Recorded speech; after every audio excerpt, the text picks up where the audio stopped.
Lockdown से पहले गीता के घर का नजारा कुछ ऐसा था कि रोहन ऑफिस जाता था और शिविन स्कूल। जिनके घर से जाने के बाद गीता काम खत्म करके बाकी समय आराम करती थी। लेकिन लॉकडाउन के बाद और स्कूल घर में ही खुल गए और इससे गीता का हाल वो तो आपको देखने में ही मजा आएगा।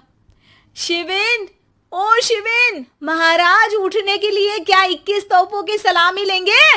अरे बिस्तर से बाहर निकल, ऑनलाइन क्लास स्टार्ट होने वाली है। अरे तुम भी हद करती हो, स्पीकर की तरह चिल्लाने की क्या जरूरत है? दिख नहीं रहा मेरी कॉन्फ्रेंस चल रही है। अब कैमरा और स्पीकर ऑन कर रहा हूं, मुझे कोई शोर नहीं चाहिए। इस पर जैसे ही रोहन लैपटॉप का कैमरा और स्पीकर ऑन करता है तभी कुकर की सीटी बजती है। करा लो अब इसे चुप। लॉकडाउन नहीं हुआ, मेरी मौत का फरमान जारी हो गया। दोनों बाप बेटे ने नाक में दम किया हुआ है। ऐसा बोलकर गीता वहां से शिविन के कमरे में पहुंच जाती है, जहां शिविन अभी भी सो रहा होता है।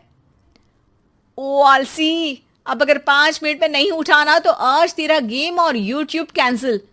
माँ की बात सुनकर शिविन बिना 1 मिनट गंवाए उठ खड़ा होता है। उठ गया, अभी नहाकर भी आता हूँ।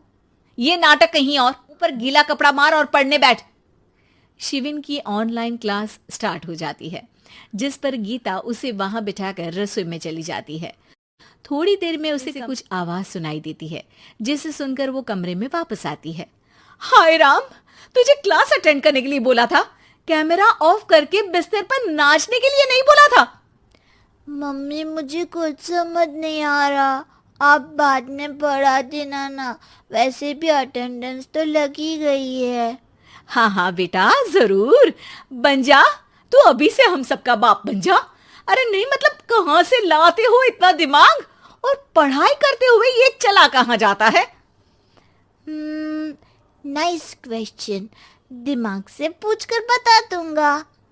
शिविन की बातों से परेशान होकर गीता उसे मारने के लिए जैसे ही आगे बढ़ती है तभी वो कमरे से बाहर भाग जाता है। अब शिविन आगे और गीता हाथ में चप्पल पकड़े उसके पीछे पीछे पूरे घर में दोनों घूम रहे होते हैं। इसी बीच वो रोहन के पास जाता है और शिविन को मारने वाली चप्पल रोहन के लैपटॉप पर जाकर गिरती है। ओए माँ! मम्मी, अब पापा को चप्पल मार रही हो? वो आज तक के रिपोर्टर, चुपचाप जाकर क्लास अटेंड कर ले, नहीं तो अगली तेरे पीछे लगेगी। इस पर शिविन वहां से चला जाता है, जिसके बाद रोहन गीता से कहता है, इस सर्कस के लिए कुछ बोलना चाहोगी? अरे क्या करूं, जब से तुम दोनों घर में रहने लगे हो, घर अपने आप ही सर्कस बन गया है और मैं तुम्हारी नौकर। कभी बेटी को संभालो तो कभी बाप के नखरे उठाओ। इन्हीं सब उथल में दिन बीतते रहते हैं, जिसमें हर रोज घर के अंदर कुछ नया सियप्पा खड़ा मिलता है, जो ज्यादातर शिविन और रोहन के ऑनलाइन स्कूल और ऑफिस से रिलेटेड ही होता है। एक सुबह, शिविन चल उठ, आज की क्लास जल्दी है। कैमरा ऑफ करके आप अटेंड कर लो। अरे ऐसे छित्तर पड़ेंगे, दादी नानी सब एक साथ आएंगी। गीता की लाख मशक्कतों के बाद क्लास तो खत्म हो जाती है, लेकिन उसके बाद शिविन फोन इस्तेमाल करते हुए इंस्टाग्राम रील बनाने लगता है। रसोड़े में कौन था? तुम थी, मैं थी, कौन था? हाँ, मैं गरीब हूँ। अरे ओ गरीब के बेटे, आजा, मैं बनाती हूँ तुझे गरीब। मैं बताती हूँ रसोड़े में कौन था। पढ़ाई करने बोलो तो इनकी माँ मर जाती है, और ये पागलपंतियां जितनी मर्जी करा लो। गीता शिविन को डांट रही होती है, तभी रोहन बीच में बोल पड़ता है। अरे बच्चा ही तो है, इतना गुस्सा क्यों कर रही हो? बेटे का साथ देने की इसी एक कोशिश में अब शिविन के साथ साथ रोहन भी गीता के गुस्से की पर चढ़ जाता है। अगर बेटे पर इतना ही प्यार आ रहा है तो इसे क्लास अटेंड क्यों नहीं कराते, इसका होमवर्क क्यों नहीं कराते? उस समय तो बहुत जल्दी मीटिंग आ जाती है, वो काम मैं करूं और यहाँ इस बेफिजूली की चीज में तरफदारी करके बन जाओ महान। हे भगवान, कोई तो इनके ऑफिस और स्कूल खुलवाओ, मैं इन्हें और घर में नहीं सह सकती। अरे कुछ और मांग लेती, क्योंकि तुम्हारी ये विश इस साल तो पूरी होने से रही, कोरोना। हाय ना, जिंदगी ही बर्बाद कर दी। खाए कोई, पचाए कोई, कल मुझे चुन चुन कर सबको मेरी बद्दुआ लगेगी।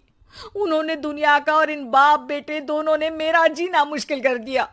गीता वहां से चली जाती है, जिसके बाद रोहन शिविन से कहता है, अरे तुम्हारी मम्मी इतनी भड़की हुई क्यों है? आपकी वजह से पूरा समय घर में रहते हो और उस पर कोई काम कराने जगह बस ऑर्डर देते रहते हो। अच्छा बेटे, सारा इल्जाम मुझ पर? पूरा दिन तो वो तुम पर ही चिल्लाती है। हाँ, मतलब दोनों का 50-50 है, कुछ करना पड़ेगा। वो कहते ना, make the best out of worst. I have an idea. वैसे तुम्हारी माँ सही कहती है, बहुत जुबान चलाने लगे हो, कम बोला करो। अगली सुबह रोहन और शिविन अपनी गलती को सुधारने के लिए गीता के उठने से पहले घर का आधा काम खत्म कर देते हैं, जिसे देखकर गीता खुश हो जाती है और फिर बाकी बचा काम वो तीनों मिलकर पूरा कर लेते हैं।